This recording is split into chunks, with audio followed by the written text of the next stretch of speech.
What's going on, dudes? Alright, today I'm going to show you how you want to play with Terrax on offense. So what you want to do here is you want to hover over his face, drag him off of your team, and then you want to just take a nap. Alright, what's going on, dudes? So I have Terrax from the Content Creator Program, and he's not very good, dude. So this guy was, like, literally designed for Alliance War defense, alright? So that's something that we never like. If you want to read through his abilities, you can go ahead and pause this and read them, or you could slow this down a bit and read them. But basically, what you want to know about him for offense is that you don't want to use him, okay? So basically, I'm going to give you a really quick rundown on Terrax, okay? When you use a special, it's not going to, like, drain the power bar. It's going to kind of, like, act like Namor and Imperious Rex, okay? And it's going to just slowly drain down, and that's when he gets his rock field. Now, the rock field is kind of like Omega Red's death field, except 500 million times worse, and it hardly does any damage. Now, the rock field, it's going to put armor breaks on the opponent. Now, these armor breaks suck, okay? They stack up to 10, and you refresh them with a light attack. Now, when you throw a heavy attack while the rock field is up and while there's armor breaks on the opponent, it's a guaranteed crit, but it doesn't hit very hard and it's very impractical to use, okay?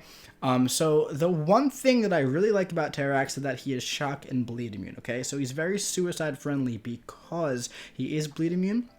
And what I like about the shock is that it makes him a top 5 counter, in my opinion, for one of the hardest fights in the entire game. And it is literally pretty much the only place I could really think about really using him.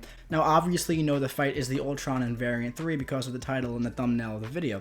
However, there's 2 other fights in this game where you could maybe use him, and that is the Sentinel in 6.1.6 that originally grants you the Cavalier title, and the reason why is because he's immune to all power drain effects from Metal Champions. So this fight has the node where it drains your power every 20 seconds, so all it's really going to do for you is that you won't have your power drained. So, like, whoop-de-doo. The other one is this Iron Man Infinity War from 6.3.4 or whatever it was, and there's also some power drain involved in there. Now, both Iron Man and Sentinel are Metal Champions, so that's why he could work there. But the fight that I really like him for is the Ultron at the end of Chapter 3.3 in Variant 1. In my opinion, this is one of the hardest fights in the game because you're restricted to only Cosmic and Science champions, okay? So who I would want to use above him is probably Thing, Medusa, Corvus to an extent. I'm not sure if Corvus can solo though, okay? Now, you can only use Cosmic and Science champions. And why is Terrax so good for this fight? Well, that's because he's shock immune, so he's immune to EMP modification. Now, I only did this once, so it's not a solo, but it could be solo. Now, I'll tell you why I don't love him for this fight. I don't love him for this fight because to keep his damage up, you have to end your combos with light attacks. So it has to be your 4th light. So you have to go medium, light, light, light, light, and that'll refresh all of your armor breaks. But I don't like doing that against Ultron because Ultron really likes to evade, especially this Ultron. So you throw your last light attack, and then he evades, and then you die. But, you know, what's kind of cool, though, is that periodically throughout the fight, Terrax is going to gain these indestructible charges. Now, you can't tank special 3s with the indestructible charges, but any block damage or parries or any straight up hits to the face, you're not going to take damage. So that also makes him pretty sustainable, okay? Now, keep in mind, this is a rank 3 Sig 200 Terrax, okay? Going up against, like I said, one of the hardest fights in the entire game, alright? So I'm going to play it for you here, and I'll commentate what I'm doing here. So I start off, it's fisticuffs, so I can't parry him yet. So I start off with a little medium intercept there. As you can see, he's hitting about 2,000 on crits with no armor breaks. Now, obviously, that's not too good, okay? So here, even less, because his attack rating goes up when he has his rock field active. So now that we don't have the rock field active, well, he's kind of hitting pretty bad despite how big his axe is, okay? So, as you'll see here in a second, well, first of all, I'm dexing his special 1, okay? And as you can see, when he throws his special and he has his EMP modification charges up, well, I don't take any shock damage. So that's why Terrax is so good for this fight. Now you'll see my attack rating starts going up a little bit. He's getting some armor breaks on him from the rock field. I'm trying to consider ending with light attacks, but you'll see he just evades so much that I like to just do like medium, light, light, light, and then back off. You know, this Ultron's down to about 80%. The indestructible charges, they do help mitigate some of the block damage, but you know, like, honestly, I really will say that I think Terrax is a top 5 option for this fight, and this is really the only fight in the entire game where I consider him a top 5 option, which is very funny.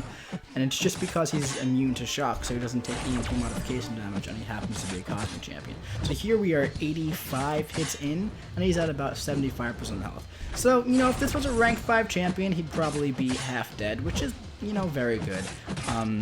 Here I just, what I like about this is that I just can bait that special one so freely. I don't have to worry about the EMP modification, which is, you know, usually a roadblock for a lot of people. Now, unfortunately, you know, this content is about a year and a half old at this point, so it's a little irrelevant for most people who would be getting Terrax. But for newer players, if you happen to pull a Terrax, you know, from one of your first 5-star crystals, well, you know what, you can jump into Variant 1 and you can complete that, and you can get some good rewards. Now here, I know, I think I had a bad intercept or something, and I did end up dying. Like I said, it's just a rank 3 champion. So I wasn't really expecting a solo. Now, a rank 3 Terrax played by someone who's very committed to Terrax could absolutely solo this fight. I think I could solo this fight if I did it a couple more times, but I'm not trying to go back into this. I'm not trying to jump too much deeper into Terrax. He's pretty simple there, man. It's just stay close to the opponent, get the armor breaks up, end with your light attack, throw a heavy attack for a guaranteed crit, and then don't use him. And that's that's pretty much all there is to him. So Terrax, I'm very disappointed. I had very, very high hopes for Terrax. He has some decent synergies with like Red Hulk and Mordo and Phoenix to an extent, but he doesn't do anything too much to make Mordo, Red Hulk, or Phoenix two great champions. Red Hulk is a very good champion, especially with Domino and Massacre. However, you know, and his synergy for Silver Surfer, man, is just such a letdown. It's just such a letdown, man. So I'm just not very happy with Terrax. But you know what? It is what it is. He's great for Ultron in Variant 1. And to me, that's something. That's something. So I wouldn't open crystals for Terrax. I wouldn't grind for him. And if you want a more detailed review of the champion himself, you could check out Brian Grant's channel or Katie Candy. They both do a pretty in-depth video that dives deeper into his abilities if you want to check that out. Or like I said, you could just read through his abilities in the beginning. But I pretty much outlined everything that you need to know about Terrax. What you really need to know is that you should place him on Alliance War defense, and Tier 1 is going to give people some problems. Alright guys, I'll see you around, alright? Stay safe out there.